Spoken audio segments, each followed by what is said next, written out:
On this episode of Athletic Training Chat, we're on with Dr. Matt Kutz, who is all over the research around leadership and athletic training. And so in this episode, he details a lot of his journey to get to where he is through his research and how it's kind of turned into this passion of his that you didn't really see his career going this path, but ultimately opened it up. There's so much to take away from this. We are definitely going to need to do a round two, especially after getting to read his book.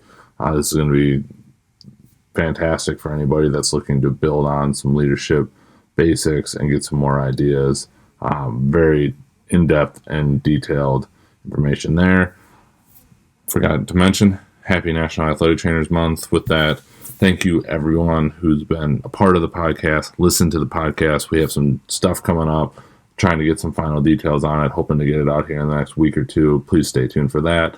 Thank you, Mueller Sports Medicine, for powering this podcast and supporting the entire profession. We can't thank you guys enough for what you do, so please check them out with all your ordering needs. And without further ado, enjoy this episode.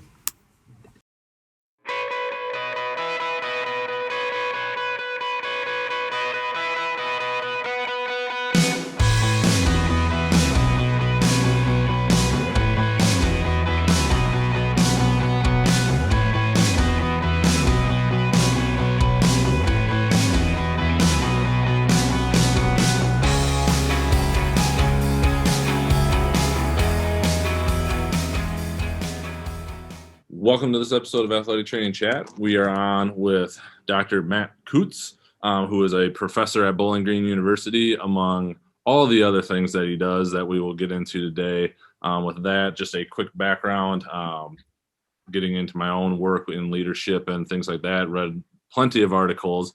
I'm hoping all of them, but I will have to go back and double check by Dr. Kutz, and mentioned it to a staff member of mine who actually was under Dr. Kutz for his master's degree. So kind of a small world, how that all connects up together with that. But before I keep rambling, I wanted to turn it over to you to fill in a little bit of background, and then we'll jump into contextual intelligence, leadership and athletic training, and wherever that takes us. Awesome. Yeah, that's fun stuff for me to talk about. So again, Matt he's call me Matt. Don't, no Dr. Kutz stuff, please. So Matt's fine. And, I've been an athletic trainer for 27 years. My master's degree from the University of Toledo in exercise phys, my bachelor's degree in athletic training, Anderson University. And then the fun part and the neat part is the PhD is actually in global leadership from business college. I actually kind of deviated from the norm or disrupted the normal flow of most athletic trainers on that journey, and found this neat space that absolutely has just been amazing. And about your comment about all the research out there, just actually, I think today, I just had a brand new article published in the ATEJ on soft skills and leadership for athletic trainers. So I believe I was told that's supposed to be, before print ahead of press or whatever. So it should be online today. Nice. So anyway, yeah, so there's some research out there that you haven't read yet because it's just coming out. That's fair. But that's something I love to do is researching and exploring the aspects of athletic training as it relates to leadership. And one of the things that I have just been so fortunate and blessed to fall into early on in my career was a love for leadership. And back 27 years ago, when I got into the athletic training profession, there wasn't a lot of talk about leadership. In fact, most of it was clinical skills, establishing ourselves as a profession and all the things, which obviously are critically important and still critically important. And there's still confusion out there over what we do and how we do it and where we can practice. And, those are normal growing pains. But part of what I think the profession needs, part of what I think is really necessary for us to continue that growth and evolution, not only in our communities, but interdisciplinarily, is the understanding that leadership skills actually do more for advancing the profession at the stage we are in now, as opposed to 30 years ago or so. Sure. I think, honestly, I think we're a little bit behind that in other professions growth. And I think one of the things that we need as a profession is a little bit more forward thinking relative to leadership behaviors, leadership skills, philosophies of leadership, the practice and implementation and integration of leadership outside of our roles. ATs are the best that I know at leading in chaotic, turbulent times in their role, right? In their job. But what we don't do, and I actually, some of the research that I've done actually begins to show that when athletic trainers step out of their athletic training role, they take off their leadership hat and they treat, at least from what we've seen, and again, it's just one research study based on my findings, but again, based on a lot of experience as well, I've noticed, and many of my colleagues, how we talk about this, have noticed that athletic trainers seem to treat leadership like a hat that they wear. When they're in their athletic training space, they put the leadership hat on. And when they exit the athletic training space, they take their leadership hat off. And I think that's a big part of the problem. And that's where contextual intelligence comes in. And we'll talk more about that. But at any rate, that's where I think one of the things that we need to talk about comes from. And I think about the practice analysis, our role delineation study, and, we're familiar with the 5 domains, and we have domain 5, which is organizational health and well-being, and this idea of the leadership stuff kind of falls in that domain, healthcare administration in domain 5. But there's different tasks in each domain, and then each task has different knowledge areas and skill areas. And one of the things that I think we miss a lot, it's domain 5, task 1, item S, says that athletic trainers must, and must is an emphasis there, be able to demonstrate leadership that's appropriate to different situations and different people.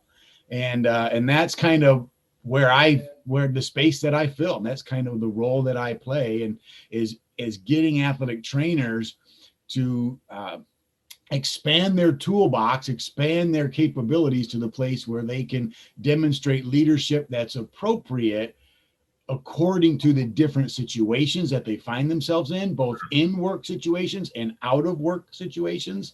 So it's both professional and personal, which I think is huge. And if we miss that, we're making a tragic mistake. And then also the different people they encounter. And it's one thing to lead a student. It's another thing to lead a colleague or an employee, or to work with even our supervisors, whether it's in our physicians we work with or whoever it might be. We need to have skills that can transition between different settings and different people, identifying their needs. And that's really what I talk about and what I like to research. And anyway, so I've talked long enough. It's your turn, Joel. No, that's awesome. It gives me so many jumping off points. Before we get into the contextual intelligence, just kind of a question, as you mentioned it, in the domains and everything, with the transition to an MSAT, there's a lot of stuff to fit into a small period of time. And this is also referring to my own personal experience. Like, do you see this as something that needs to be more of a focus within the athletic training programs, or is this something, or maybe it's both, for people that are now in the profession? I've only been in for 11 years, 11, 12, somewhere in there. And I almost remember it clear as day when my mindset changed in the current role I'm in, where I'm in that supervisory, leadership role of maybe maybe we shouldn't be trying to run our GAs into the ground, or our part-time people should actually, only work really fully part-time, because that's all we can afford to pay them. But we can, if we can't control the money, we can control the hours to make the money seemingly more worth it. And it was this big shift for me personally. And then even then starting this PhD program, I know there's a lot of really good leaders and administrators and things out there that, haven't gone through formal education around this, and they do amazing things. But even reading some of this, I was like, I don't even, how was I was just going blind, because I had never seen it organized in a way that I could actually apply it. Right. So that's part of the leadership thing. Leadership is a skill like any other skill. Most definitely it can be learned, but also most definitely certain people are better at it than others, just naturally. Sure. Obviously we're all familiar with the sports context. and basketball and baseball, whatever it might be. I can play the game of baseball. I love the game of baseball. I've got a little bit of skill at baseball. I played in high school a little bit and played some old man, these Roy Hobbs leagues and things like that. And I like baseball, but there are other people who are naturally, just way better at it than I am. And no matter how much I practice, I'm not going to be as good as they are. I can't make it to the major leagues. I mean, even if I practice every day, 8 hours a day, I can get better at baseball, but not to the level where I can, be playing for the Detroit Tigers. But that doesn't mean I can't get better. I can't learn. The same thing's true with leadership. There are things we can learn. There are things we can get better. All of us, I think, have an obligation as members of a professional organization, as members of a profession. I think we have an obligation to our colleagues, our professional members, and the communities that we serve, the patients that we serve, the interdisciplinary teams that we serve. I believe it is an obligation to practice leadership better than what we currently are. The question that you're asking, and this is really what keeps me awake at night. I mean, this is the issue of, all right, so I believe that. So where do we teach it? I've been in higher education now. I've been a program director. I've been a clinical coordinator, graduate faculty. I've served in a lot of these different roles and capacities. And I know that athletic training education programs, be it at the undergrad level or the graduate level, they're under content stress, and there's just, there's always something more we can learn. There's always something more that we should be thinking about, something we should be teaching. Just asking around, it's like, oh my goodness, I got to work this in, I got to work that in. And then you get the list of standards and competencies, and you're like, holy cow, how is this going to happen? And then you throw in stuff like, well, listen, do we really believe? This is a philosophical, like I said, this keeps me up at night. Do we really believe? Is this part of our core ethic as athletic trainers? Do we really believe standard, domain 5, task 1, item S, that athletic trainers must practice leadership behaviors that are appropriate to different situations and people? It's in our role delineation study. It's an item that we have to demonstrate skills in. So it's there. Do we really believe it? I really believe it. I've been outside of it. I've been so fortunate and so blessed because of the business PhD and the athletic training experience in healthcare and the whole contextual intelligence thing that we'll talk about in a minute. I've been very blessed to be able to see outside the box, as it were, of the athletic training, box, and realize how much athletic trainers are probably more respected than we actually realize, because it's only in our world that we have these issues. When I travel to these different places I travel, I've been a Fulbright scholar in Rwanda. I've been a visiting research fellow in Australia. I do some work in Ireland. I do some work in Peru. I've got a very much of an international idea. It's not athletic training per se, but I call myself an athletic training evangelist. Everywhere I go, I'm there to do leadership coaching and leadership consulting, but I introduce myself and talk about, I use my ATC credential. I'm an athletic trainer, and they just look at me like, oh, sweet. Athletic trainers from the United States are also great leaders. And you put and they don't know any different because athletic training's not anywhere else. And all you have to do is explain for a second what you do. And they're like, oh, good. Well, cool. And this guy's here and he's got these credentials and these backgrounds, and it puts a very good face, a very good name on athletic training. And I say that because it's really, like I said, the identity crisis that we have is really only our own identity crisis. We need, part of leadership is us stepping up to the plate, knowing what we can do, knowing how we can perform, knowing what we can contribute, being confident in our skills and abilities. Be they the clinical skills or non-clinical skills. I'm a big proponent of the phrase, using non-clinical skills that have clinical significance. And I think that's what leadership is. Leadership for athletic training is a non-clinical skill that has clinical significance. And we have to understand that. And that's one of the things I think we tend to miss at times. And that's where this domain 5, task 1, item S really becomes important, is do we believe that or not? And if we do, then again, I think we're obligated as professionals and as educators, as clinicians, and whatever your role is, to find a way to develop that capacity.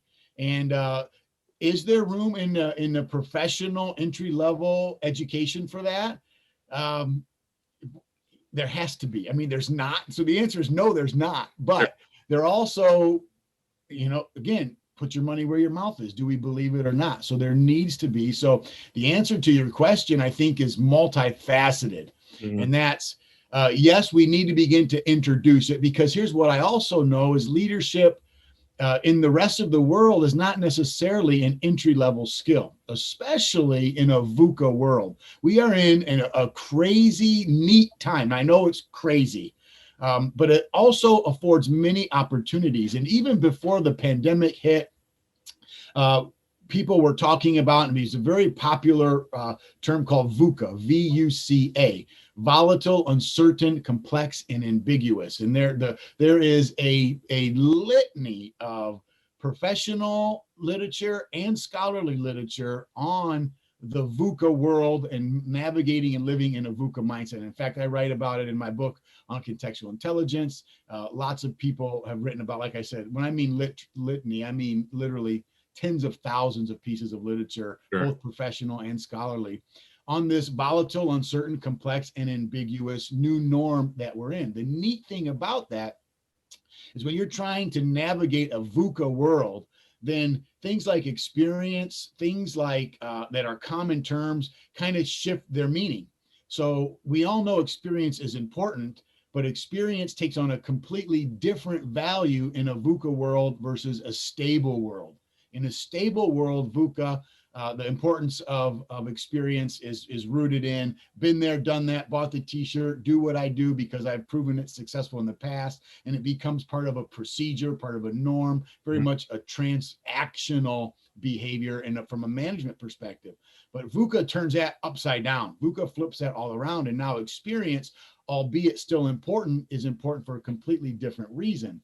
And the example I would give was just think about the problems you face. If a problem that you're facing is a new problem, a problem that truly has never been seen before, and the environment is shifting so quickly, like it does in a VUCA world, then experience is always lagging behind. In other words, I could have 27 years of experience and I could be working with a colleague who we just hired who just passes BOC 2 weeks ago, and we're trying to solve a problem that's never been seen before. Then what value is my experience? And in fact, what the research is very clear on is I'm probably less likely to add value to that situation because my experience is actually biasing what I can see, causing me to be myopic. And I'm actually looking for examples of similar things. And I'm not taking the whole picture in, where the novice right next to me can see way more than I can see because they're looking at everything because it's all overwhelming, but they get more insight from that. And the chances are, the probability is they're going to be able to solve the problem more efficiently and quicker than I probably even can. So when we're dealing in this VUCA world, we've got to understand that. So I say that back to your original question of when do we teach leadership? Well, we've got to stop thinking of leadership as an advanced practice skill. Sure. Leadership is actually can be introduced at the entry level. It is an entry level skill. Now, experience refines that, hones that, develops that. But we can't just think of leadership as something you start later on. The other thing that I think is a real problem with it is this idea that leadership is reserved for service to the profession. Service to your state association, service to your district, service to the NATA. Now, it is that. I'm not saying we shouldn't be doing that. I do that. I serve at my state level, my district level, the national level. I love it. It's very enriching for me. It's absolutely rewarding, all those things. But if we think and only think about that's all leadership is giving back to AT and finding places where I can serve in AT, then we're missing something. And that's part of our identity crisis, actually, is we need ATs out there who are volunteering and serving and leading outside of AT traditional roles and functions, so that everybody else can recognize and see how awesome ATs are and what they can actually add to the community. So I think those are two critical issues that we need to really understand. So where can we start teaching these things? Well, it starts in entry level with small introductions, because again, you can't do, I mean, if you can do it, but it's unlikely you're going to be able to get a transformational leadership and athletic training course, Right. Dedicated course in your entry level professional program. So you should work it in when you can, both in the clinical immersion experiences. Don't stop. Here's an example. Stop protecting your students from exposure to angry coaches. That frustrates me more than anything else. I remember a few years ago at the NATA convention, I was invited to do a feature presentation on transformational leadership. And I overheard a conversation in the hallway right before I walked on the stage. So it was like on a soapbox in my mind, and it stuck in my mind. And I was overheard this conversation of these bunch of preceptors talking about how their biggest frustration is trying to protect the students from interactions with coaches who were upset and angry, and how they wouldn't let them give the coaches reports and wouldn't let them do this. And when it came to those types of things, they did it because they didn't feel the student was equipped and ready. I was like, oh my God, for the love of God, don't do that. That's the worst thing you can do. Sure. Let them be exposed to those kinds of things, and then debrief them afterwards and coach them and train them and actually take those moments and use them as teaching moments, and stop trying to protect them from those things. That's exactly what they need exposure to. And at any rate, so that's my soapbox part on that. So start there, introduce it at there, but then obviously there needs to be professional continuing education, professional development opportunities. So it really is the whole spectrum. It's both formal education, informal education, curricular activities, co-curricular and extracurricular activities, both in the profession serving and out of the profession serving. And all of those things, I think, makes an athletic trainer better and athletic training better. Well said. So I can rant. I can go on rants really easy, Joe. No, you're all good. I'm all for, if we get to the point where we need to do a part two, I'm not going to argue about it. I did want to get into contextual intelligence, and obviously, as you've referenced your book on it, I have not read it yet, but I have every intention to. Just because you asked, I have a copy to show everybody. Yeah. Perfect. So yeah, navigating, it's how thinking in 3D. So 3D thinking is really the neat piece here that I'm proud of, and how it can help resolve complexity, uncertainty, and ambiguity, which is really kind of the thing. The neat thing about this book, so this is not an athletic training book. But it's purely based on athletic training research. Sure. And my tire sample that it came from was just studying how athletic trainers. This is kind of a spinoff from my dissertation, actually, where I looked at and explored what leadership behaviors do athletic trainers demonstrate or exhibit when their environment is shifted or changed. Mm-hmm. So they get promoted, they get demoted, they change industries, they change jobs, they change states, whatever it is. What are the leadership behaviors? Now, we obviously know there's all kinds of skills that they take with them, clinical skills, et cetera, that they're going to use across the board. But I wanted to know, what are the non-clinical leadership skills that they would use to be successful when they were disrupted, when their life was disrupted, what did they use? And I was able to identify a list of things, and I won't get into my dissertation. That was over a decade ago. But from that, I was able to discover this construct that I come to call contextual intelligence. And there are some specific behaviors, all those behaviors that I found that athletic trainers use when they transition settings. There was 49 of them. Mm-hmm. And then, you did a factor analysis on those 49 to see if there's constructs within them. And that all happened. And we did all that. And we actually came up with 6 major constructs. Well, I had one construct that just didn't fit the literature, the existing literature. And of course, when you're doing a dissertation, you need to fill in gaps and you need to find how it supports existing. And no one's really interested in this side finding that doesn't fit anywhere or tie into anything else. Well, I had one of those. I had 5 of the behaviors fit really well into the existing body of knowledge. So from that's why I've written different textbooks and different things on the framework of leadership within athletic training and all that. But I had this miscellaneous group of factors that didn't seem to fit. And so I had a choice there. And it was a hard choice, actually, believe it or not, what do I do with this leftover generic construct? Conventional wisdom would have been to just broaden the eigenvalues of my factor analysis and broaden them up and see if these 12 remaining factors could be fit into these other things with a little bit lower involvement, but still able to make the case that they fit, so cherry pick them and put them in there. I could have done that. That's probably what most people would have done. But I decided, you know what? No, I think this might be something new. So I decided to call this thing contextual intelligence and these 12 behaviors. And so that's what I did. I went against the wishes of my advisory board committee. Yep. And it wasn't a horrible thing. Doesn't sound as bad as it was. It was a conversation we had. Like, you can do what you want, but just be prepared to address these other issues if you decide to do that, because you're going to have some. And so I decided to do that, and I did the extra work. And boy, did that pay out for me. I mean, I am the most blessed person on the planet when it comes to that. Turns out that it's a real construct. We've done follow-up research, blah, blah, blah. Long story short, I wrote this book on those 12 behaviors and what CI is. This book actually won Leadership Book of the Year Award for Innovation and Cutting Edge Perspective back in 2013.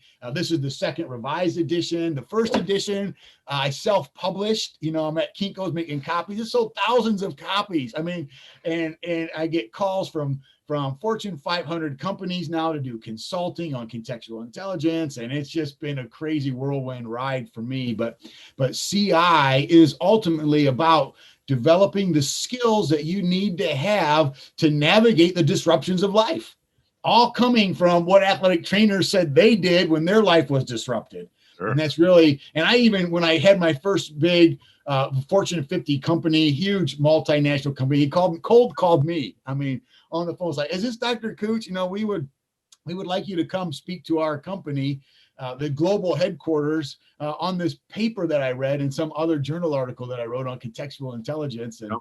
And the rest is kind of history. And they're like, "You need to write a book, and you need to develop a profile, and you need to do this." And they kind of just snowballed from there. And it's a crazy story. It's like a 3-beer story. So, you'll have to buy me a couple beers next time. I can tell you the whole story, but it's a crazy, funny story too. Because I am an athletic trainer, my taping skills are at the pinnacle that they're going to be. I'm great, but I've never done a business meeting before. Sure.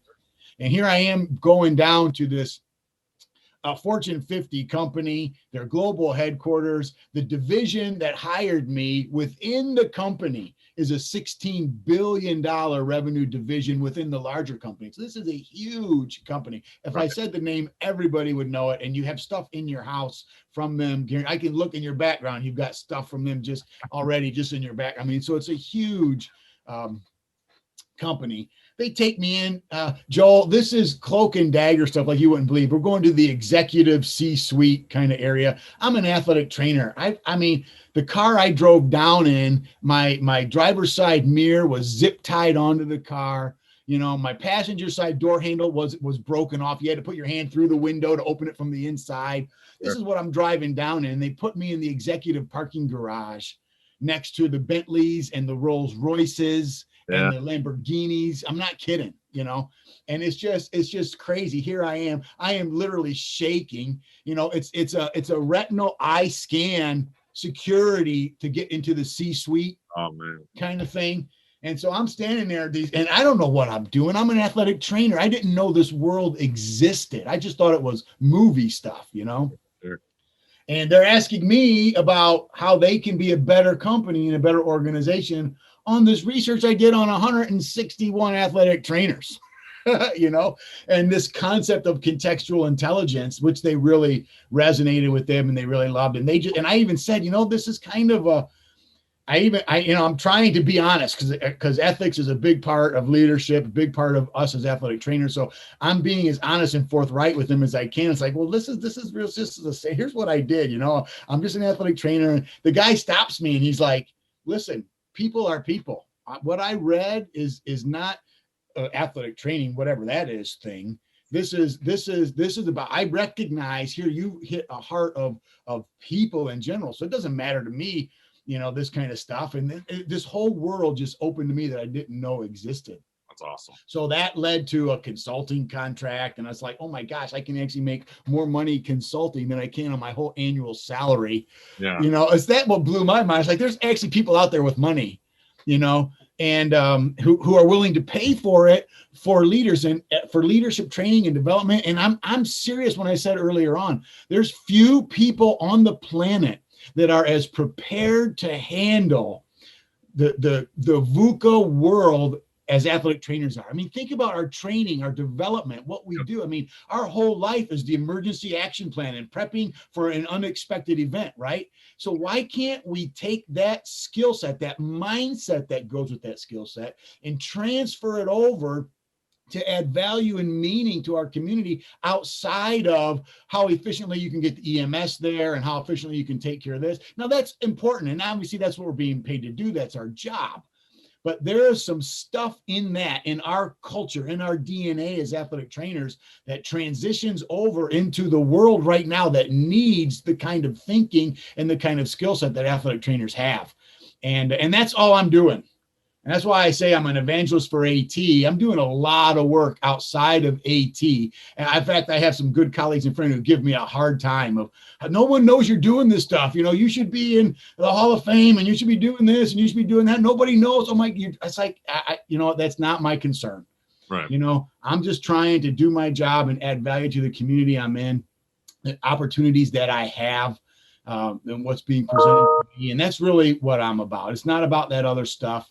I just know that we can do this if we would get over our own selves and over our own identity crisis and understand that we have value that we can add. And the world needs not just athletic training in the clinical sense, the world needs the mindset that athletic trainers often bring to their communities. And that's where contextual intelligence comes in. These skill sets that we use are transferable across professional and personal boundaries. And that's so the contextual intelligence piece is all about recognizing the environment that you are in, whether it's an in-work environment or out of work environment, and recognize that as athletic trainers with the skill set that we have, we can add value to all of those settings. We just have to recognize when the environment has shifted and when the environment has changed, which is something we can learn. Now, like I was saying earlier, some people are way better at that than others, but we can all learn to do that better. And that's what contextual intelligence is ultimately about, reading the environment so that I know what skill set I need to bring to this situation to make an improvement.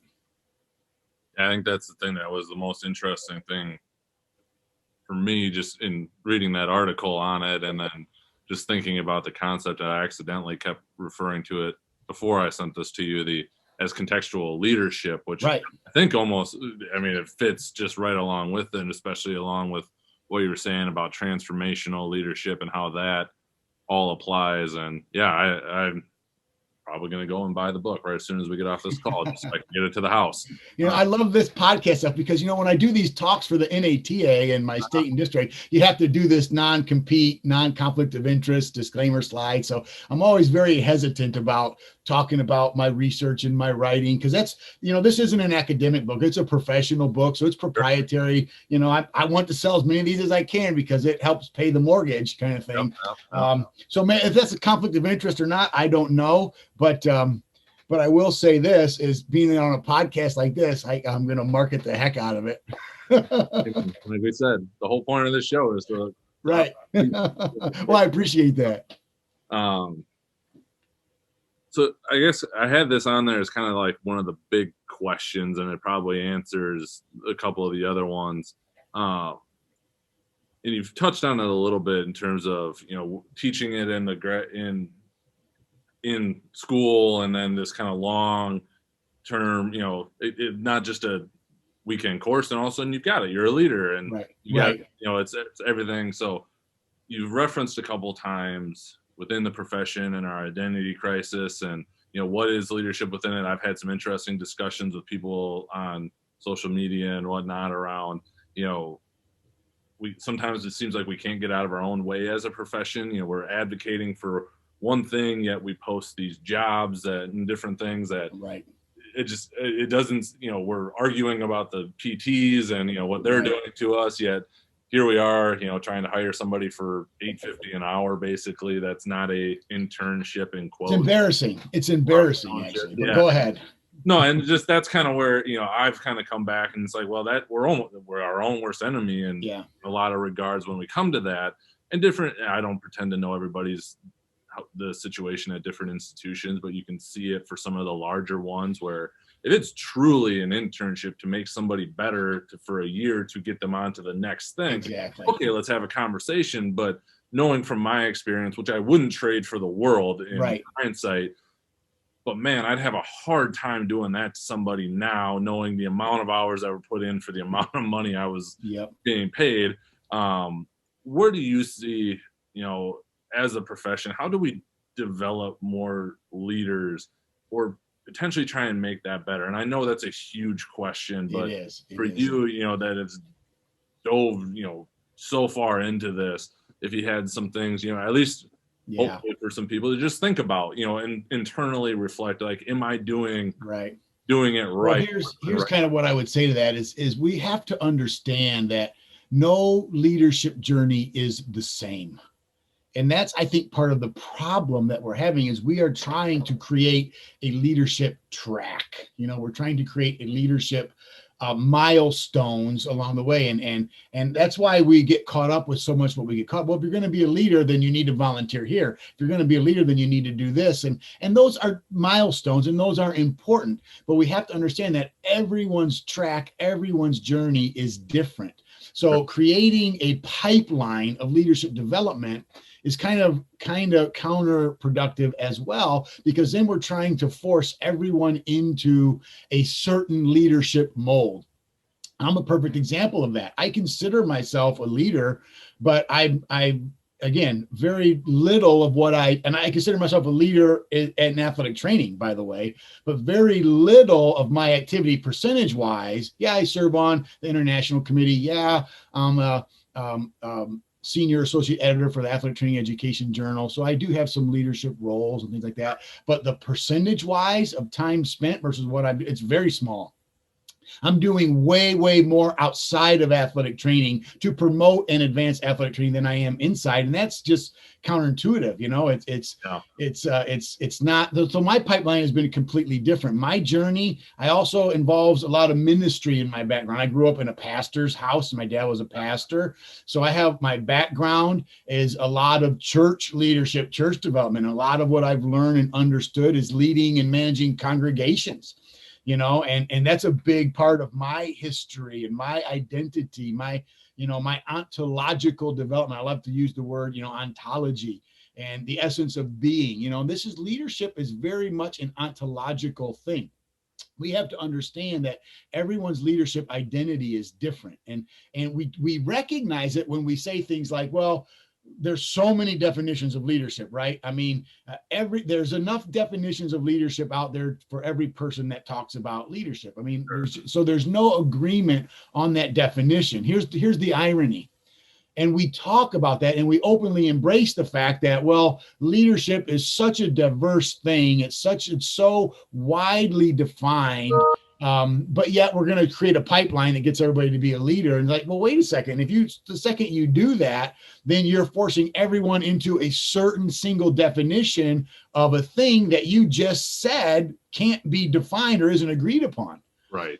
So it's kind of an oxymoron. It's counterintuitive what we're doing. So I guess the first step is owning the fact that leadership is extremely diverse. and how we define it, how we experience it, how we explain it, what we expect from it. I mean, you ask any person, I give this example a lot. If we were all to go out and watch a bunch of kids playing on the playground, right? Um, all of us with all of our different experiences and backgrounds would come back from that, and having observed these kids for, let's say, several days, we would probably be able to all identify the people who would be the leaders in that group, and even predict in 5 years from now, we think X, Y, and Z will be, leaders. And we would probably all be right in picking the kids that we picked. The interesting part about that is when we debriefed ourselves, it would be it would happen like this. We would all have different reasons for a pick them. Sure. Even though we identified, so we recognize it when we see it, we just don't know how to explain it when we're asked to explain it. And that's the issue with leadership. So, part of the issue I think we're struggling with is the leadership development pipeline that we talk about needs to be there. But then how do we do that, allowing for the diversity of experiences that forms leadership? Because things that aren't leadership things probably, I don't know if I can say it like that, probably contribute significantly to leadership formation. So we just have no idea how people process, how people organize information, how they make meaning from their experiences. Something I write about in my book quite a bit called synchronicity is how we make meaning from the experiences that we've had. And that's why contextual intelligence is such a novel thing. And actually, when I asked the awards committee years ago why it won the award, it's because it's a leadership based framework, but it allows for a diversity of input. So again, innovation and cutting edge perspective is like, listen, running a newspaper, when I was a kid, the big job to have was newspaper delivery. I mean, that's not a thing anymore, but that could be a very formative leadership experience. And then for another kid who was also a newspaper delivery boy, the same experience could have totally pushed them away from leadership because of one altercation with a client. Sure. And how one person responded, another person responded. We've got to understand that those moments add significantly more meaning than we realize that they do. And we have to be able to go back and uncover those experiences, evaluate where our tacit knowledge comes from. Anyways, I don't want to get into all that high stuff, but the pipeline thing is an important thing, but we have to allow multiple streams of input and formation development in order for it to manifest the way we want. And when we start pumping kids we do it with sport, right? Yep. I mean, think about with sport, we have these training leagues and these advanced leagues and all this kind of stuff. We put our kids into them, and it's a pipeline to be advanced. And sometimes we miss really good athletes because we put all the 8-year-olds on the team together, right? Realizing that they develop at totally different ages. And chronological age versus biological age. And somebody gets labeled a great athlete because, well, they're 8 years old, but they're going to turn 9 tomorrow. So they're really 9. Versus an 8-year-old who turned 8 yesterday, who's really just 7 plus 1, but because they're 8 yesterday. And you got these two kids competing on the same team for this elite level spot. And one's literally a year older, a year stronger, a year smarter, but we classify them as 8-year-olds. One gets labeled as really good, one gets labeled as average. So this one gets put on the elite team, this one gets put on the B team or the JV team. And now the Pygmalion effect kicks in, or the self-fulfilling prophecy kicks in. I start believing I'm better, and then I get better competition, I get better coaching. And then when I'm 20, I actually am better, but not because I was born better, but because I had different training and development. Sure. And we do the same thing with leadership. We recognize somebody has a leadership potential or capacity, and we forget that everybody develops and evolves at different levels, different paces, different speeds. And we have to account for that in our leadership training. And right now, I don't see that as happening, which is why there might be a dearth of leadership in athletic training. Because people who want to volunteer don't have opportunities to volunteer, or they did once and they didn't do too well. They had a rough go of it, and they just weren't ready yet. And so there's all kinds of things like that. So That's just a long answer to a lot of different issues that could be part of the problem. Yeah, like I said, it is such a big question, and I think one, I just keep coming back to your book title and just even the things we were saying, the contextual part of it, and like, I think I've adopted it, and I've always claim I stole it from Stu McGill, the PhD, back specialist, and every time somebody try and ask him a relatively generic question, he would always come back with, "Well, it depends," because Yeah. it does, and I think there's so many. I say the same thing to my students. I tell them all the time, the best answer to every question you can get asked is it depends. Now, Yeah, if you say it depends, then you better have a rationale. Don't absolutely, just say it depends and that's the end.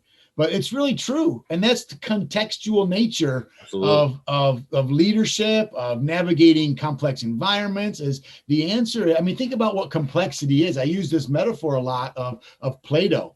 A complex environment is really when you have all these different colors of Play-Doh and you mix them together, right?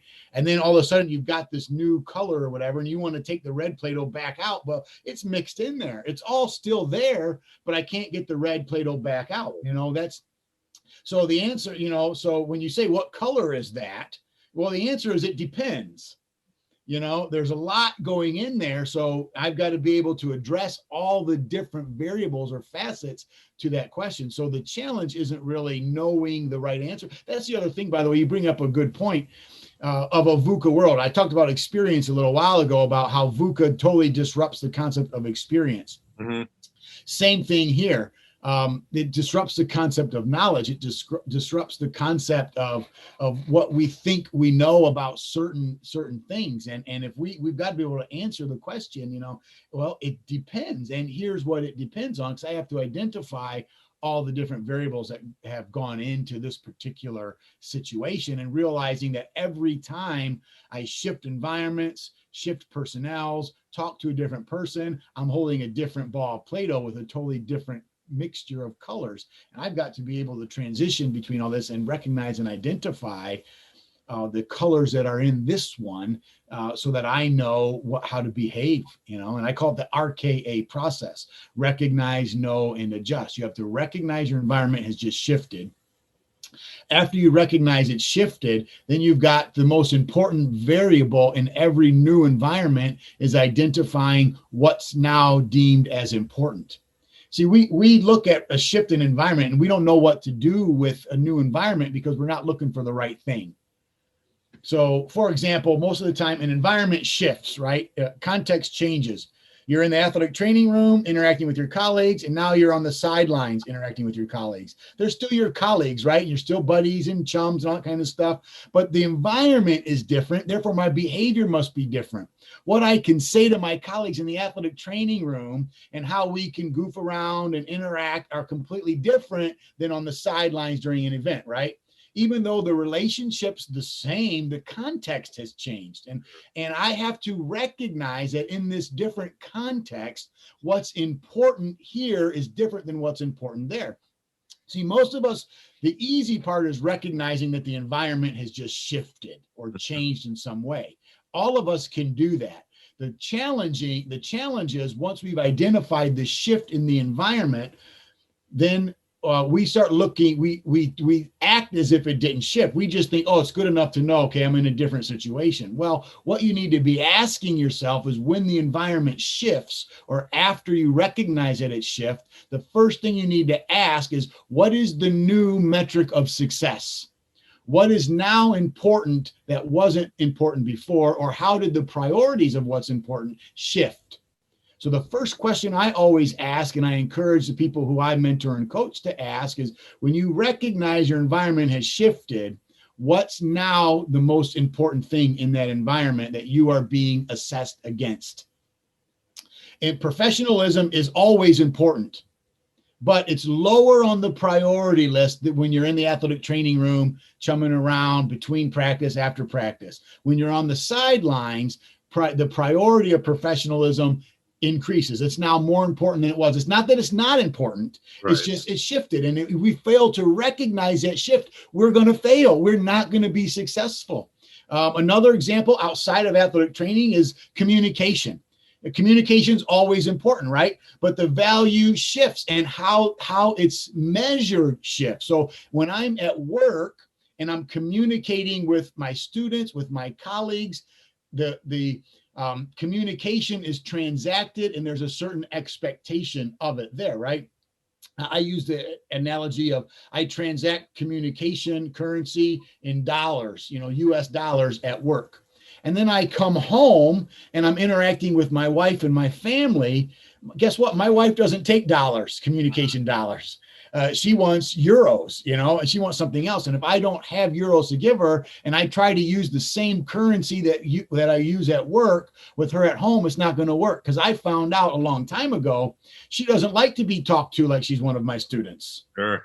But I think, hey, this is working for me in this environment. In fact, I would bring home, I used to, it's a joke in our house now. I'd bring home my early teaching evaluation, say, honey, guess who's a good communicator? My students and my colleagues, my peer evaluations, they all say one of my strengths is good communication. You think, and I come home and show that to her, and she laughs out loud. And she says, dude, you suck at communicating. Who are you living with? And I realized, well, how can that be?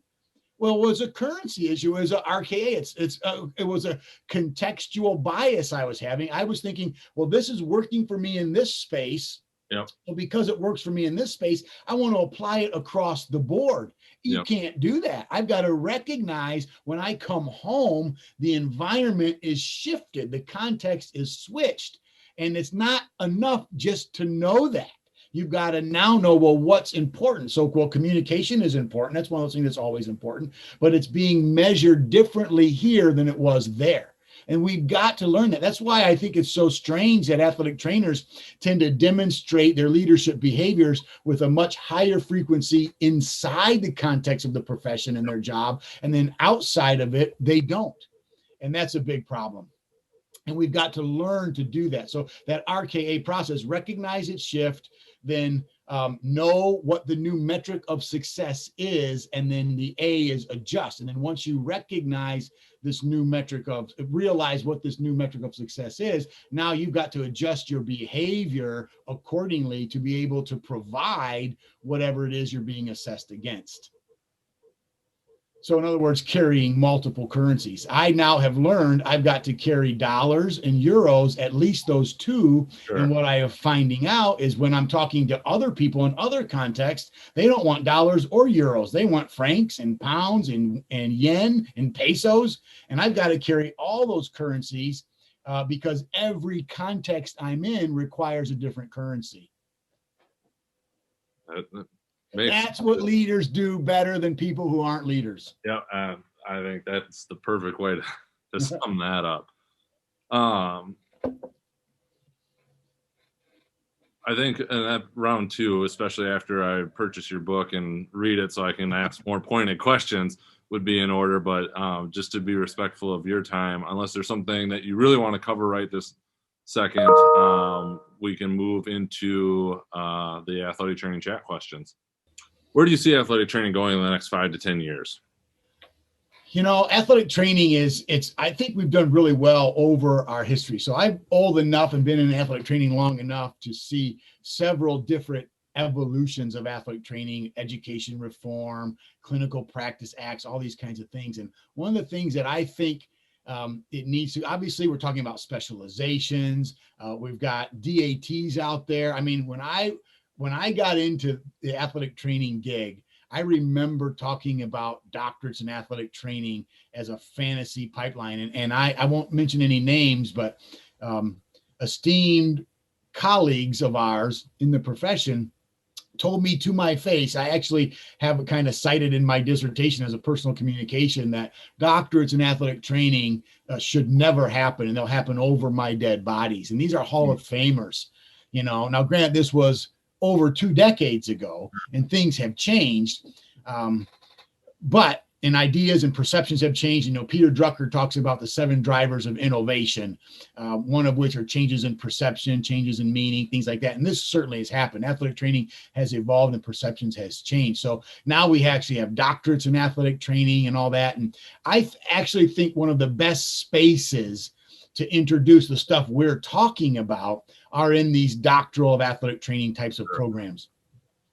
and different things, because we can create what we need to create. And I think that's one of the things that we really need to be thinking about. The profession, I think, needs to evolve to the place where it's impactful outside of the healthcare space.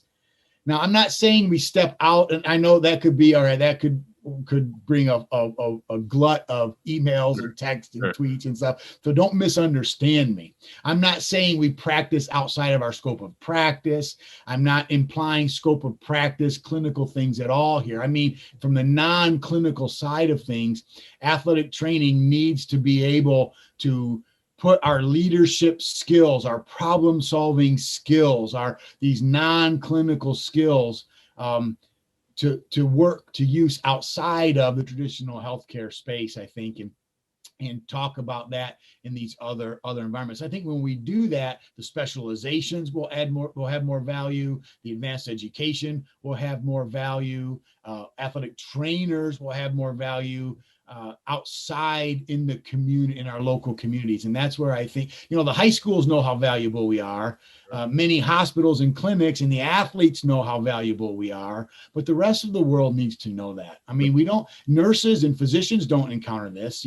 Their hospitals and their patients know how valuable they are, but also the community knows how valuable they are. And that's what's missing in athletic training.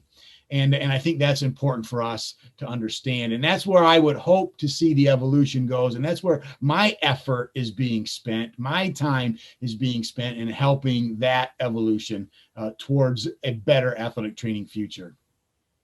I like it. What advice would you give yourself as a young athletic trainer if you could go back and if you could set that context of when in your career that would be? So, I would tell myself, don't be so scared. Don't be so scared. Don't be so nervous. Everything's going to work out. That's the value of experience. Sure. We talked about experience changing, and in a VUCA world, experience isn't been there, done that. Experience is standing next to someone who's scared and saying, don't worry about the mistake. The sun's going to come up tomorrow, kind of a thing. The sun's still going to come up tomorrow and everything's going to eventually be okay. And I think that's one of the things, I, like all students, was absolutely panicked about taking that darn BOC exam. Yep. I would tell myself, just like you worry about your GPA, it's like, I got to get the grades in GPA. No one has asked me about my GPA, my grades. How many times was I in a cohort that passed it the first time and part of my class? No one has asked me that in 25 years. And I would realize, I know it's important. And I know at that stage in the development, that's a metric and a milestone. I'm not arguing that, but I would go back and tell myself, stop worrying about the stupid stuff. Sure. You're going to be a good athletic trainer. You're going to make mistakes. You're going to be okay. You're going to learn some neat things, and the whole thing of learning from failure and how actually the life lessons, I actually keep a list. I have right here pinned to my wall. I keep a running list of all what I call Matt Kutz's watershed moments. Okay. And I go back and I'm a big proponent of understanding, taking back our hindsight and remembering the past appropriately. Sure. And so going back and doing those kinds of things, telling myself it's going to be okay. You're going to mess that one up really bad, but don't worry. Doesn't mean you're a bad athletic trainer. Doesn't mean you don't have the skills. Everybody makes mistakes. So I would tell myself, don't worry about that stuff so much and just enjoy the moment, because it's the moment that you truly learn the things that you need to learn. And so be more contextually intelligent, pay more attention to all the stuff that's going on instead of being so myopic. And that's, I think, a critical lesson for us to get into. And it's hard because we're always told, well, you can't do this next thing until this is done. So we become myopic and think about a BOC exam, and we start studying for the exam instead of studying to be a good athletic trainer. Sure. And you know what? So what? It takes you 3 times to take it. And I know this is not popular. So if the KD folks are listening and the BOC folks are listening, I'm sorry, but it's some of the best athletic trainers took 3 or 4 times to pass that darn exam. Yep. So I pass it on the first time though.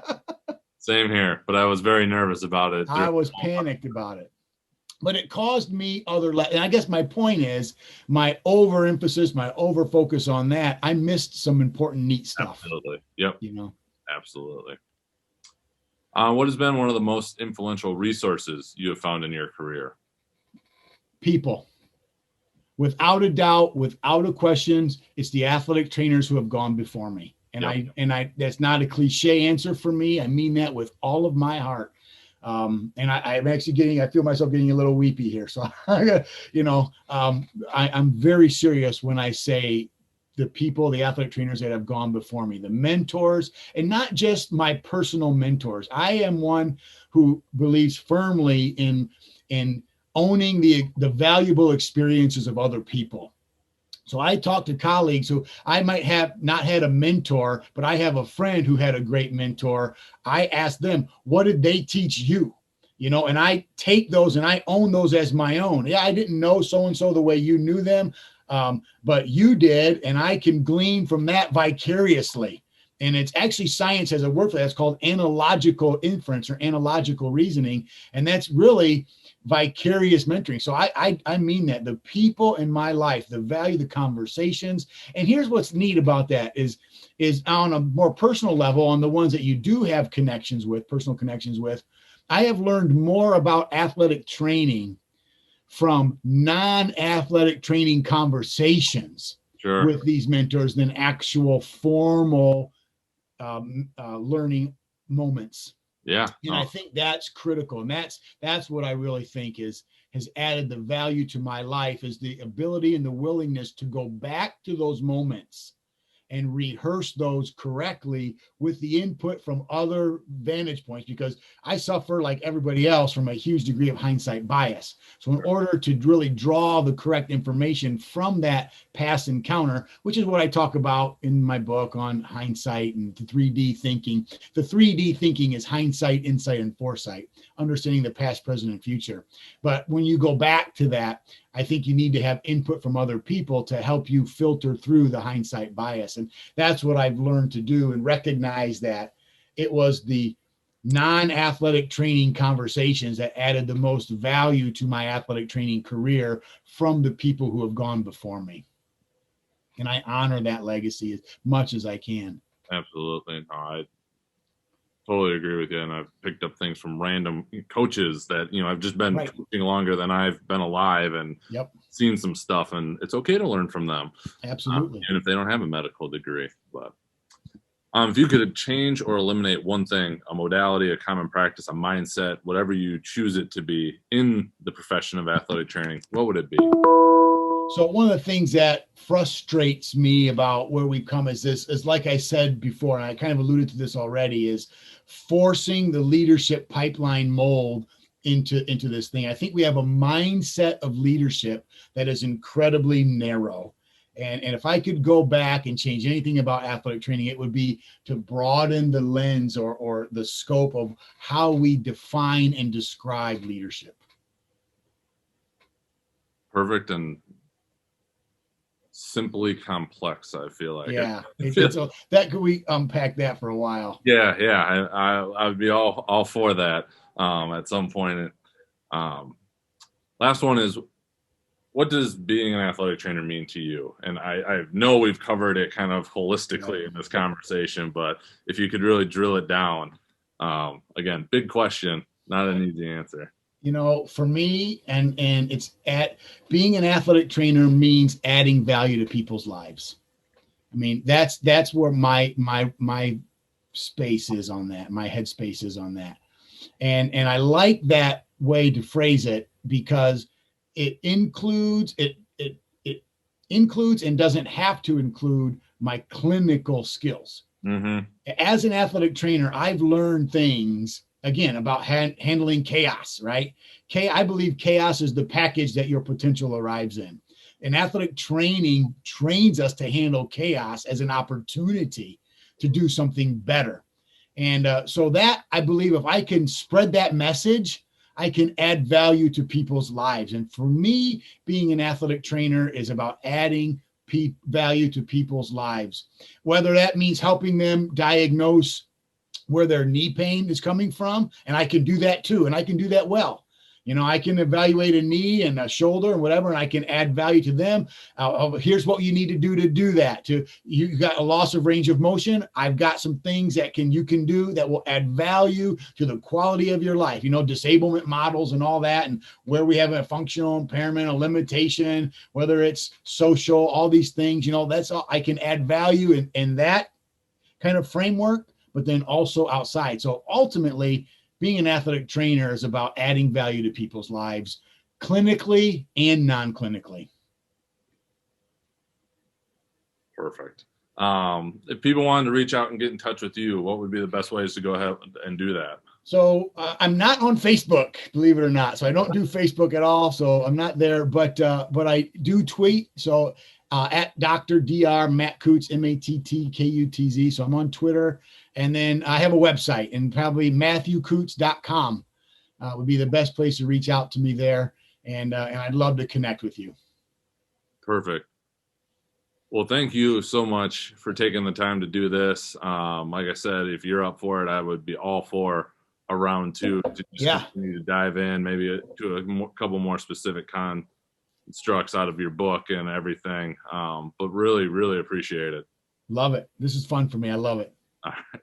Thank you. Thanks, Joel.